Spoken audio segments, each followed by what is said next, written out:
Yo, what's good, y'all? It's your boy HenDawg, and we back to it. You know how we do it. Bird gang, where you at, man? If you're part of the Bird gang, go ahead and write something in the comments. But I got a special video for y'all today. Special video, part one of Magic Johnson and Larry Bird, a courtship of rivals basketball. I've probably watched this documentary maybe twice. This will be my third time watching it, and every time I watch it, man, like, I don't know, I get some type of like inspiration, some type of like motivation to keep going, keep chasing my dreams. Like, it's just something about this documentary, man, that just motivates me. I don't know what it is, but shout out to these two Hall of Famers, these two great players, man, two top 10 players of all time, Magic Johnson and Larry Bird. I love this documentary because it just shows, the history of them, where they come from. They both come from the Midwest. Shout out to the Midwest. I'm from the Midwest as well. It just shows their beginnings, but it also shows, like, yes, they were rivals. They probably hated each other on the court, but it was something just bigger than basketball between these two. And I always appreciated that, because it's nothing like, building a friendship through the game of basketball. Like, I feel like all of my closest friends to this day, that's not my family, we got cool because of basketball. So to see that the friendship that they kind of created from each other, like, I think that was like one of the coolest parts to me. So before we get into this video, make sure y'all subscribe to the channel. We are on the way to 20,000 subscribers. That sounds crazy, man. We on the way to 20K. So go ahead and like this video if you like this video, and go ahead and write something in the comments. Let me know what other videos I should react to. Let's talk about this one, man. But let's get into it. We got Magic Johnson and Larry Bird, a courtship of rivals basketball. Oh yeah, by the way, I'm gonna split this up into maybe 5 videos.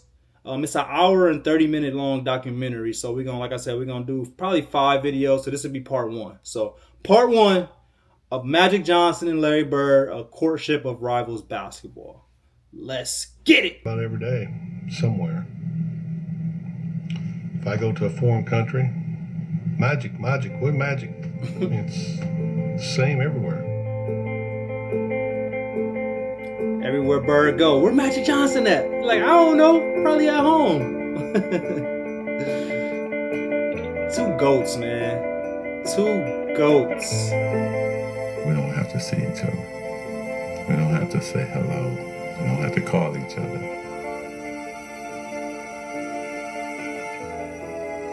That's my main competition. It's always been like that. You know you got this tight bond with this cat, and you don't have to see him for a year or 2. But you're always going to be linked to him.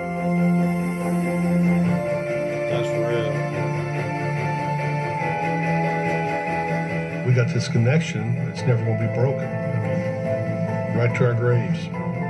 They'll be talking about this 100 years from now. That made me think of a quote I just saw the other day. And by the way, for the ones that don't watch too many of my videos, I'm going to pause a lot. I appreciate the ones that told me, like, please pause the video. I appreciate you pausing the video. But I get a lot of people that complain when I do. So just so y'all know, I will pause the video. If you don't want me to pause, don't want to see the pauses, then just go watch the original video. But what they were just talking about reminded me of this quote that I saw the other day, and it really, really, like, reminds me of myself. And it's, you might not hear from me, every day. Like, I'm not the type of person to just be calling my friends every day, seeing what they're doing. But if you ever needed me, you can always count on me. Like, that's how I kind of go by my life. And that's kind of what Magic was just saying about him and Larry Bird. It's like, we might go a year or 2 without talking to each other. Like, that's just how it is. But they both know what's up. Like, I feel like real friends understand that we got stuff going on. We adults now. We grown men, grown adults that got lives going on. So we're not gonna be able to talk every day. But if you got people you can depend on, people you can trust no matter what, then them the friends that you keep you hold on to, because it ain't too many of those in this world. So I just wanted to talk to y'all about that.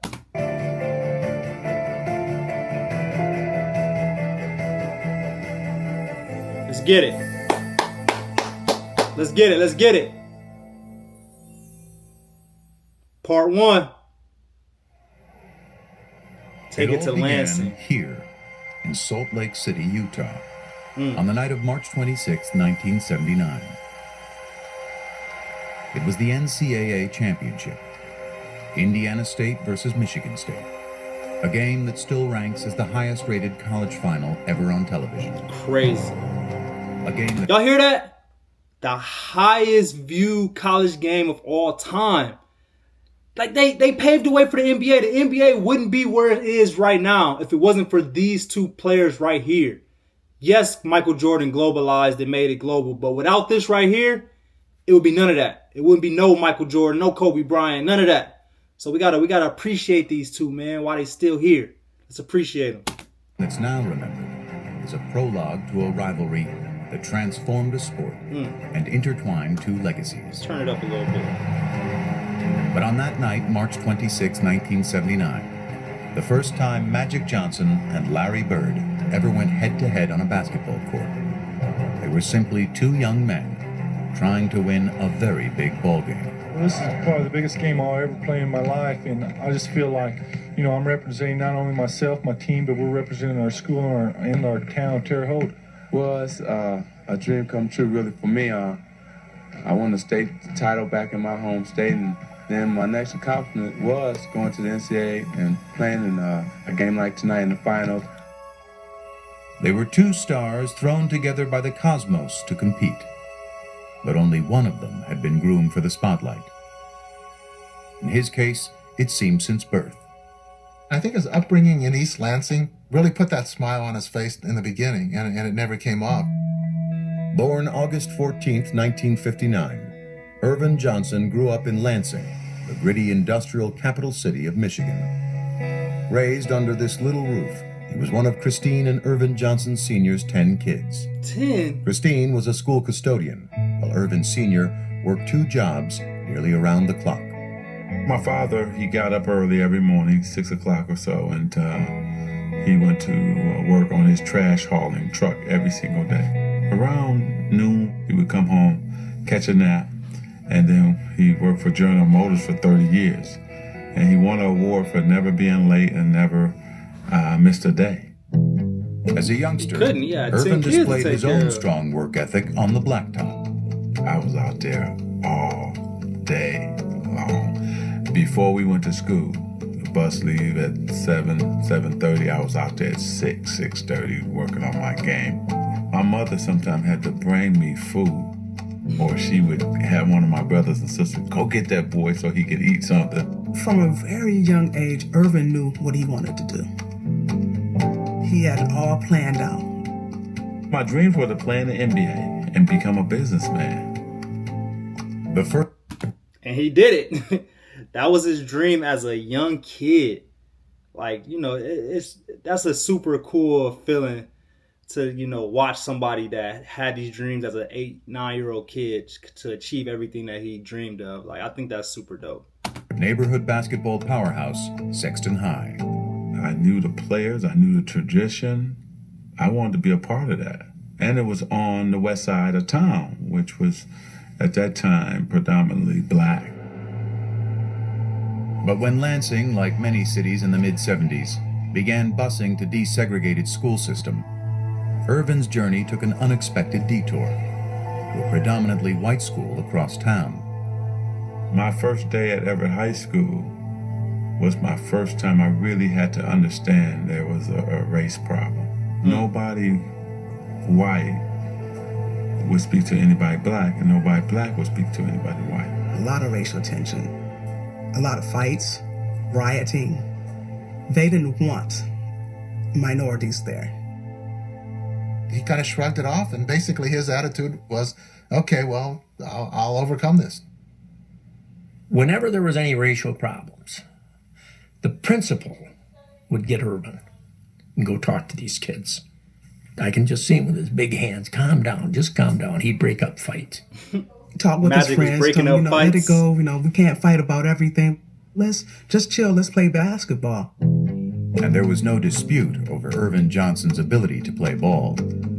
His talent was so great that soon after his varsity debut, a local reporter, dazzled by his exploits, gave the budding star a nickname.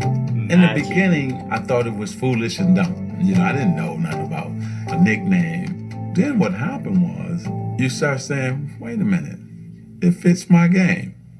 Hanging out with my boys on the street. Magic got to be like a top 5 to top 10 nickname of all time. Like, to be called Magic on the court, like, that's actually super fire, man. Don't get me wrong, Bird Gang, Larry Legend, that's a great name. The Hick from Fritz Lick, those are great names, but I just think Magic kind of is a little bit cooler. Corners, we used to sing Temptation songs. They started saying, hey man, Magic, that's cool. And then people on the street start saying, hey Magic. And I said, He brought Tallest it to player him, on the team. I think he felt he had to kind of live up to that name. And I must say that he did. He loved it. The more attention he got, he wanted attention from anybody he could get it from. Yeah, it does. I really love the game, and I just want to win. Gets it over and back, and he jams it through. Irvin loved to dress. Nice Sanderbelt pants and overcoats with the fur around the collar. Always had to have his afro blown out. He had to look the part, play the part. Irvin was the first guy to have a posse. He not only had a posse of a lot of black kids, he had a lot of white kids and hanging around him. Everybody loved friends Magic. were like, hey man, we're having a kegger tonight. Won't you come on by? And I said, what's a kegger? So he said, well, what it is, we get this big keg of beer and you just go for it. Okay, well, what time does the kegger start? Because regular party time in our neighborhood is 10, 11 o'clock. The kegger starts at 7. I said, the party starts at 7 o'clock? And I said, okay, man, I'm going to come to the kegger. We had a good time. The music was kind of bad, but we had a good time, His senior year, Hey. Johnson did at Everett what he had planned to do at Sexton, win the state championship. And when it came to choosing a college, he decided to stay where the love would be assured, home in Lansing. Next year, I will be attending Michigan State University. Hometown hero. At MSU, Magic's star quickly went national. But atop the college game, he soon discovered a certain presence beside him. Bird Gang, Bird Gang, Bird The Gang. first time I saw Larry Bird was actually in a magazine. Saw his stats. Blown away by his stats. But let's see if he can really do it against us. And that's always a mindset of black players if he's a great white player.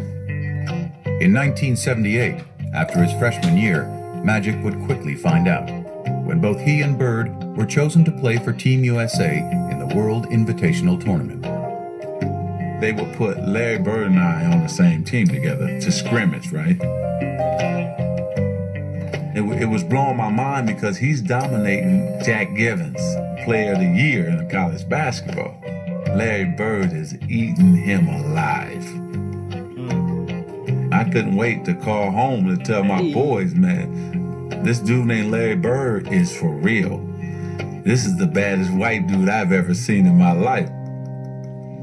Magic was saying that early? Magic saw how great Larry Bird was. I don't even know what year that was. Somebody write in the comments, when was that? What was that, right before college? I don't know, but Magic knew he was going to be good. Knew Larry Bird was that good that early on. Like, that's actually kind of interesting to know because he probably knew he was going to be good, but had no idea that they were going to be 1 and 2 in the NBA for the whole 80s, basically. Like, that's actually crazy. I thought he was very good. There's no question about it. I thought he was probably the best guard on the team. Irvin Johnson, look at that pass. We didn't get to play a lot, but you could tell. I think our first game was in Kentucky. We got about a 10, 12-point lead. Man, they put us in. Went to 25, 30, just that fast. Fast break again, 3-on-2. Griffith. Look at that steal. Bird. Larry Bird. Take us out. The league go back down, put us back in. That's Bird and Johnson. The show start again. When you play with Magic, there's just something about it. You want to make that extra pass. You want to get that rebound and start the break. Because playing good basketball, y'all, this is my teacher point for today. Playing team basketball is contagious. Like, just like playing bad basketball is contagious. Like, if you got people on your team that loves to share the ball, making the extra pass, like, you're going to make the extra pass because it just feels good to be a part of something, you know, something good, you know. So if you got a pass first point guard like Magic out there that's dishing it, it's going to make everybody play well together. But if you got a couple, you know, selfish players on the team that never pass the ball, never throw that one extra pass, that when you finally do get the ball, even if you're not typically, you know, a selfish player, you're going to be like, well, if I pass the ball, I'm probably not going to get this back. So you know what? Let me shoot that. And now everybody is not playing good basketball. So it's just contagious. No matter how you play, especially the better players on the team, however they play, that's how the rest of the team most likely is going to play the same way. So that's my teaching point for today. We came down a couple times. I go behind my back, no look to him. He no look back to me. And I'm laying it up. I'm saying, oh, man. Here's that last play. Magic Johnson going in, drops off the Bird. That's tough. Magic and Bird, what if they was teammates in the league? This guy got what game. They had some wonderful moments on the court, but they probably spoke to each other 4, maybe 5 times during that entire time period. And it was more like, hello, how are you this morning, Larry? I'm good, Magic. What'd you have for breakfast? Don't remember. Have a nice day. But such curtness was hardly strange coming from Larry Bird, who was not only one of college basketball's best players, but also its biggest enigma. I think he was a mystery to the extent that he wanted to be a mystery. He didn't enjoy doing interviews. He didn't go out of his way to do them. He wasn't particularly good at them. What do enigma mean? I just heard him say enigma. Somebody explain to me what that means. He was kind of like, hey, this is who I am. You want to know who I am? Watch the game. That's who I am. I start to read materials that you're very quiet and you don't enjoy talking to newspaper people. Well, you know, there's different kind of newspaper people. There's people that try to push you. You know, there's people try to get things out of you. Things don't even pertain to basketball. And then the type of people I like to stay away from. He didn't want people talking about his family. He didn't want his mother to have to deal with that or his siblings to have to deal with that. You got to remember where Larry came from. You know, Larry was raised in a 2 or 3 room house on a railroad track. Their family probably lived on $50 a week. He was raised tough. Larry Joe Bird grew up in southern Indiana, in the twin towns of French Lick and West Baden. French The Lick. Valley, as locals call it, was a tough working-class area. Tiny and remote, it was one of the poorest places in the state. I didn't know that people made millions of dollars. I didn't know that everybody had a family car. I was in my own cocoon. I was in a small town with the people I knew, and I thought I would live there for the rest of my life. Arriving Pearl Harbor Day 1956, Larry was the 4th of 6 kids born to Georgia and Joe Bird. Early on, he and his older brothers earned a reputation around the valley. We were always considered troublemakers. We're either fighting amongst ourselves or there was always one of us fighting somebody. Larry was always one that kind of instigated things, you know. If I get my brother in a fight with somebody his age... Said Larry was the instigator. But before we keep going, we're going to go for about 5-10 more minutes. But posture check. You right there that's watching, fix that back. Let's. I know you watching this from your phone or from your computer, and I know you probably humped over, so let's fix that posture before we finish this video. Fix that posture, man. Let's get it. I was happy as hell because I like to see him get beat up, and that's just the way it was. If I got in a scrape with some kid and my brothers didn't come to my side, they knew that when he got home, my dad was going to whip him. I grew up the Larry same and way. my dad were best of friends. They done everything together. When my dad would go out to my grandma's house, Larry would always go with him. They'd go fishing, do a lot of things together. But Joe Bird also had a darker side, stemming from a traumatic tour of duty in Korea. Before we talk about the downside of his pops, I just want to say I appreciate y'all for watching this video. We're going to leave all of that for part 2.